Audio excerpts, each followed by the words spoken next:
mengenai pengambilan keputusan sebagai seorang pemimpin. Selama ini saya tahu Bu Dewi telah memimpin sebuah ini dengan baik, jadi saya ingin mengambil beberapa pelajaran untuk kegiatan pendidikan bertindak saya. Boleh saya mulai, Bu Dewi? Oh, silakan ya. Untuk yang pertama, Bu Dewi, selama ini bagaimana Anda dapat mengidentifikasi kasus-kasus yang merupakan dilema etika dan rujukan moral? Untuk mengidentifikasi kasus-kasus ini tentu saya tidak bekerja sendirian. Saya jelas melibatkan Bapak Ibu guru dari kelas 1, Bapak Ibu guru kelas 1 sampai Bapak Ibu guru kelas 6, didukung dengan Bapak Ibu guru mapel dan ekstra juga. Karena info-info terkait permasalahan dengan anak itu yang lebih paham betul adalah Bapak Ibu guru kelasnya. Kami setiap seminggu sekali itu selalu mengadakan semacam evaluasi.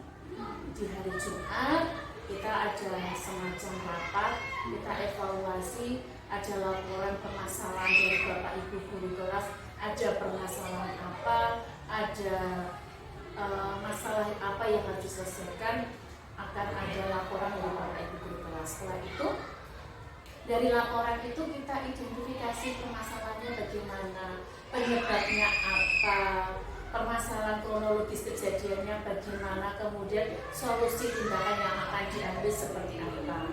Tetapi untuk khususnya dalam anak, kami juga dibantu namanya Komite Perlindungan Anak. Di Wijakasana kan kita sudah memiliki Komite Perlindungan Anak, yang mana anggota dari Komite Perlindungan Anak adalah Bapak Ibu guru dan yang jelas orang tua. Orang tua murid, wali murid itu juga ikut memantau dalam hal pembelajaran di sekolah. Sebagai contoh, kemarin muridnya Bu Tias kelas 5 yang bernama Kevano ya. Kemarin Kevano dalam semester 2 ini dari awal sampai sekarang belum masuk.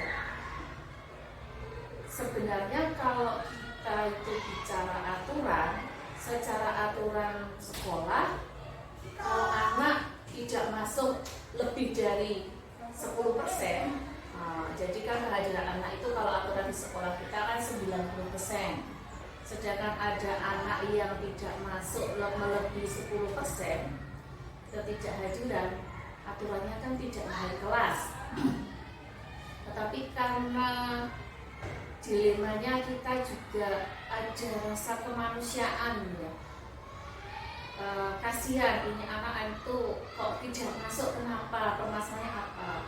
Tindakan yang sudah dilakukan yang seperti Bu Tias lakukan sudah benar. Kemarin Bu Tias mengajarkan home visit, kemudian mengajarkan panggilan secara tertulis. Saya juga kemarin membuat surat panggilan sebanyak 2 kali. Kemudian Bu Tias juga home visit beberapa kali. Kemudian kemarin Bu Tias juga sudah membawa ke Puspaga, pusat layanan keluarga ya, membantu anak-anak yang bermasalah di sekolah. Setelah ditelusuri, ya nanti kita cari dulu permasalahannya, kita selesaikan dengan cara kekeluargaan. Terutama kita juga harus melibatkan orang tua dari anak itu yang bermasalah. Jadi memang dilemanya secara etika, memang secara aturan itu kalau dia sudah tidak masuk lebih dari 1 bulan, harusnya dia tidak naik kelas. Tetapi ya kita rasa kemanusiaan kita kan juga berbicara. Ini nasib masa depan anaknya juga kasihan, kita juga berusaha untuk menghubungi anak tersebut, menghubungi orang tua, home visit, kemudian diskusi, kemudian kita juga berkonsultasi dengan Puspaga, kemudian kita dibantu juga oleh Komite Perlindungan Anak SD Wijakasana yang mana terdiri dari wali-wali murid dan tokoh masyarakat juga. Gitu. Selanjutnya Bu Dewi, bagaimana Anda menjalankan pengambilan keputusan di sekolah Anda, terutama untuk kasus-kasus di mana ada 2 kepentingan yang sama-sama benar atau sama-sama mengandung nilai kebajikan? Kalau saya dalam mengambil keputusan itu yang penting saya tidak melanggar undang-undang, tidak melanggar Pancasila, tidak melanggar Undang-Undang 1945, dan tidak melanggar sebagai kode etik guru. Prinsip saya seperti itu, tidak melanggar undang-undang dan peraturan. Saya menjalankan kebijakan, sistem itu berdasarkan kebijakan yang sudah ditentukan dari pusat, dari kementerian.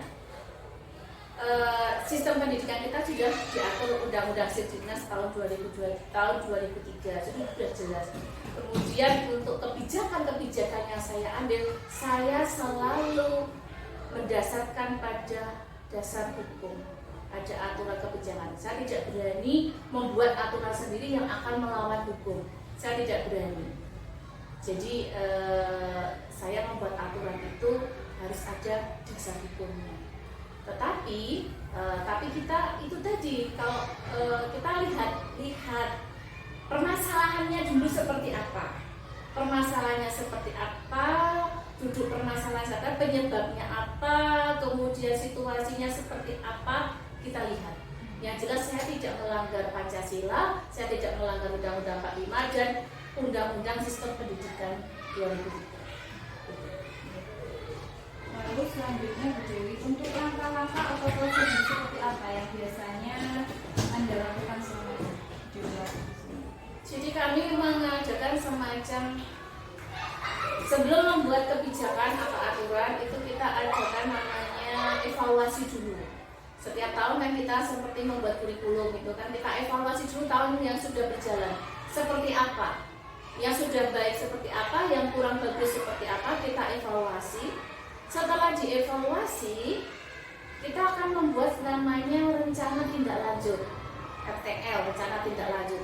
Saya dalam membuat kurikulum, saya dalam membuat peraturan, kebijakan. Dari evaluasi tadi kan kita melibatkan dari berbagai unsur, dari Dewan Guru, komite, tenaga pendidik, kemudian kita juga melibatkan tokoh-tokoh pendidikan. Karena nanti yang akan memberikan masukan kepada kami untuk dalam mengambil kebijakan untuk 1 tahun ke depan. Jadi kebijakan itu kan kita evaluasi terus. Tidak selamanya kebijakan satu aturan itu akan berlaku selamanya, enggak. Tapi dalam 1 tahun kita laksanakan, setelah 1 tahun kita evaluasi. Namanya itu akan masuk dalam RKT ya, rencana kerja tahunan. Nah itu dievaluasi seperti apa. Tergantung nanti kan kita ada 8 standar pendidikan ya. Ada standar kompetensi lulusan, ada standar proses, standar isi, standar pembiayaan, standar penilaian. Dari 8 standar itu harus kita evaluasi.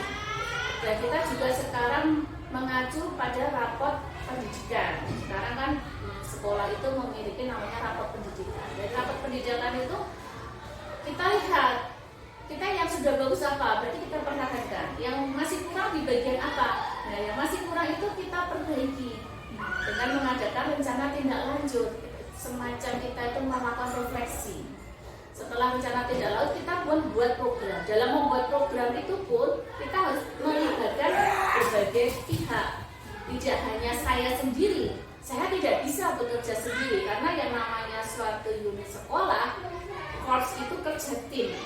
Melibatkan kepala sekolah, guru, tenaga pendidik, komite, tokoh masyarakat, tokoh agama, dan tokoh masyarakat. Kita undang mereka, masukannya seperti apa, nanti jadilah yang namanya satu program.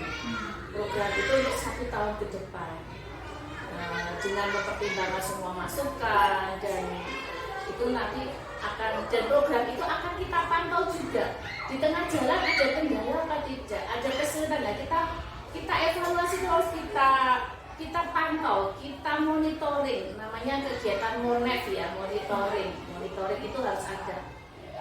Monitoring, kemudian hasilnya seperti apa, kita refleksi lagi untuk tahun berikutnya. Begitu seterusnya. Jadi kebijakan itu tidak bisa selamanya dipakai. Jadi harus selalu berubah sesuai dengan perkembangan dan kondisi di sekitar. Ada lagi? Ya, untuk selanjutnya, hal-hal apa saja yang dianggap efektif untuk pengambilan keputusan pada kasus di rumah kita? nanti dalam kasus dilema etika itu lebih kita menerapkan asas keadilan dan kebermanfaatan. Dalam artian begini, adil nggak ini? Adil untuk siapa? Adil untuk anak itu, adil untuk sekolah, adil untuk siapa, dan kebermanfaatan. Ibarat kalau dalam Islam itu mudarat sama manfaatnya lebih banyak mana. Jadi saya lebih berprinsip itu. Sebatas saya tidak melanggar aturan dan undang-undang, tidak melanggar kode etik guru. Selama saya tidak melanggar kode etik guru, tidak melanggar Pancasila dan undang-undang sistem pendidikan nasional, itu saya menerapkan asas itu, keadilan dan kebermanfaatan. Selanjutnya Bu Dewi, ini masih ada 3 lagi. Ya, lanjut. Apakah Bu Dewi memiliki sebuah tata cara atau cara tertentu dalam sebuah penyelesaian kasus dilema etika? Apakah Bu Dewi langsung menyelesaikan di tempat atau memiliki jadwal yang untuk menyelesaikan masalahnya, bentuk atau prosedur seperti apa yang biasanya dilakukan? Untuk dilema etika itu kan kita melibatkan tadi Komisi Perlindungan Anak dan guru juga. Yang dimana komite perlindungan anak itu terdiri dari guru dan orang tua. Ada masalah-masalah itu diselesaikan dulu oleh gurunya, kemudian dengan komite perlindungan anak. Kalau tidak bisa nanti saya juga ikut terlibat di situ. Nanti kalau misalnya masalah itu kok tidak bisa diselesaikan juga, nanti saya akan bawa ke ranah di atasnya, yaitu ke dinas, ke pengawas dan dinas. Tapi selama permasalahan itu masih bisa diselesaikan oleh intern sekolah, dalam hari intern sekolah yaitu guru, dewan guru, kepala sekolah dan komite perlindungan anak atau dan orang tua yang bersangkutan, ya kita selesaikan dulu intern dulu. Setelah itu kalau memang masalah itu terlalu berat, kita tidak bisa menyelesaikan, baru kita masuk ke dinas, baru kita akan sampai ke dinas. Terus selanjutnya Bu Dewi, apakah adakah seseorang atau faktor-faktor yang selama ini mempermudah ataupun membantu dalam pengambilan keputusan ini? Kalau saya di Widyakasana itu alhamdulillah saya sangat senang sekali, karena di Widya itu bapak ibu gurunya, tenaga pendidiknya itu kompak. Tupoksinya, tugas pokoknya dan tugas tambahnya dilaksanakan dengan baik, sehingga dalam saya dalam saya mengelola Widya itu, saya itu merasa bekerja seperti tim. Jadi saya terbantu. Jadi saya merasa dipermudah karena kekompakan dari bapak ibu guru dan tenaga pendidik. Mereka kompak sehingga saya tidak merasa sendirian. Jadi saya sangat terbantu dengan kerja tim, karena kita merupakan sebuah tim yang mana suatu pekerjaan itu kalau dikerjakan bareng dengan tim yang solid, yang kompak, insya Allah apapun masalahnya, apapun kesulitannya, Baik, untuk pertanyaan terakhir Bu Dewi, dari semua tadi pembelajaran apa yang Bu Dewi petik dalam mengambil keputusan? Jadi pelajaran yang saya petik yang paling penting adalah suatu instansi, suatu organisasi itu harus ada kekompakan dari kerja tim, bahwa kita itu suatu visi yang ingin dicapai itu harus ada kerja tim dari itu sekolah, berarti dari kepala sekolah, dewan guru, tenaga pendidik, komite, tokoh masyarakat, orang tua siswa.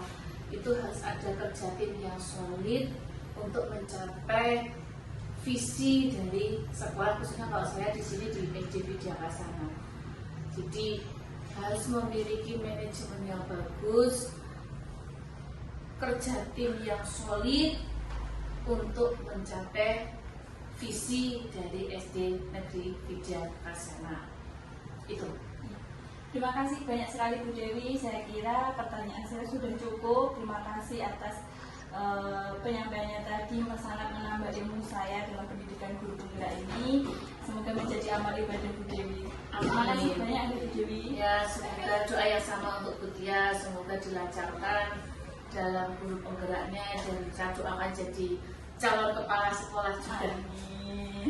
Dan semuanya lancar. Terima kasih. Assalamualaikum warahmatullahi wabarakatuh. Pak Waalaikumsalam warahmatullahi wabarakatuh. Ya. Terima kasih atas kesempatannya. Hari ini saya ingin mengajak Pak Baru diskusi untuk beberapa modul ajar selama saya melakukan pembelajaran pendidikan di penggerak angkatan 9. Nah, di sini saya itu belajar tentang modul pengambilan keputusan sebagai seorang pemimpin, entah itu pemimpin di dalam kelas maupun di lingkungan sekolah. Nah, yang saya pelajari itu tentang dilema etika, di mana dilema etika itu adalah situasi terjadi ketika seseorang harus memilih antara dua pilihan, di mana kedua pilihan secara moralnya benar, tetapi di situ bertentangan dengan nilai-nilai kebajikan. Nah, kalau rujuk moral, situasi yang terjadi ketika seseorang itu harus membuat keputusan antara benar ataupun salah. Nah, saya memiliki beberapa pertanyaan untuk tugas CGP saya. Berkenankah Pak Baru untuk menjawab pertanyaan-pertanyaan saya dan membagi pengalaman Pak Baru selama belajar di dalam kelas? Siap, berkenan. Pertanyaan pertama Pak, selama ini bagaimana Anda mengidentifikasi kasus-kasus yang merupakan dilema etika atau rujukan moral? Jadi untuk kasus saya sendiri, terutama saya berada di kelas, itu untuk yang identifikasi yang pertama yang saya lakukan adalah tahu latar belakang anak tersebut.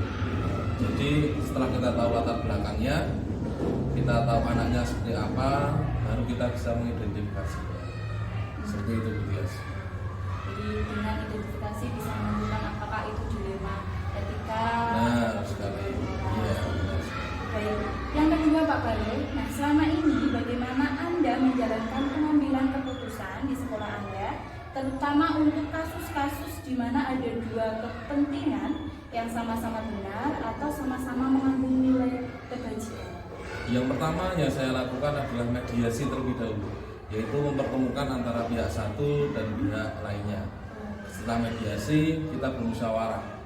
Jika tidak ada titik temu, maka kita mengambil pihak ketiga, dan juga kita bekerja sama dari pihak sekolah, di pihak keluarga, dan juga pihak siswa kita. Namun jika tidak terselesaikan juga, kita ke pihak ketiga di luar sekolah, bisa dinas-dinas terkait yang akan memfasilitasi kita dalam menyelesaikan masalah tersebut.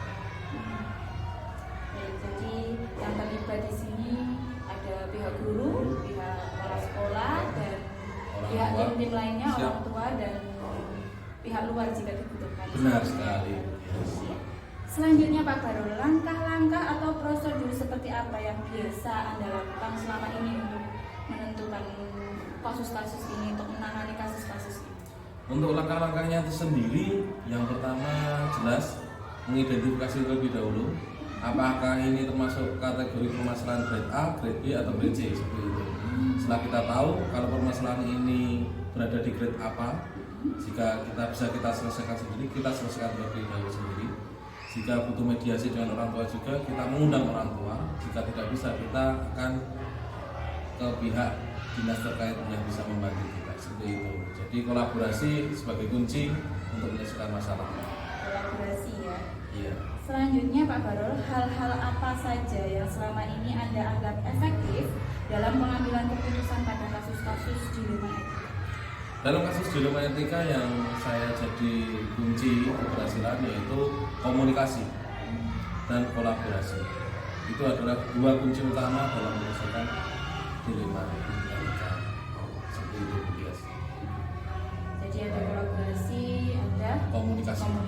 ya antara yang terkait ya Pak. Benar sekali. Bias. Lalu selanjutnya Pak Barul, apakah Anda memiliki sebuah tata cara atau jadwal tertentu dalam sebuah penyelesaian kasus dilema etika? Apakah Anda langsung menyelesaikan di tempat atau memilih sebuah jadwal untuk menyelesaikannya, atau bentuk atau prosedurnya seperti apa yang Anda jalankan?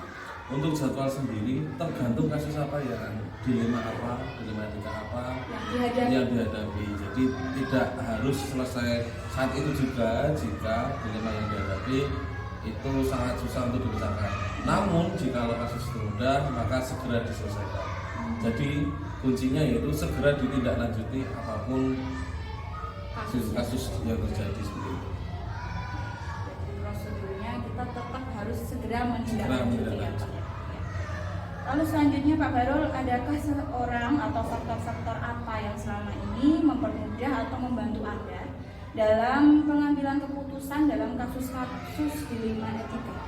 Yang pertama tadi seperti yang saya katakan tadi, yaitu kolaborasi, komunikasi itu menjadi kunci utama dalam menyelesaikan masalah, dan juga saling silaturahmi. Jadi kita terbuka dengan murid, murid juga terbuka dengan guru, guru juga terbuka dengan orang tua. Seperti itu. Sikap terbuka kita Sikap ya. terbuka kita. Yang terakhir Pak Barul, Iya. dari semua hal yang telah disampaikan, pembelajaran apa yang dapat Anda petik dari pengalaman Anda mengambil keputusan dilema etika? Dalam dilema etika yang saya pelajari atau saya petik yaitu pentingnya suatu komunikasi, kolaborasi dalam segala bidang, segala macam permasalahan pasti diperlukan seperti itu, dan keterbukaan. Nah, ada 3 komponen: Ya.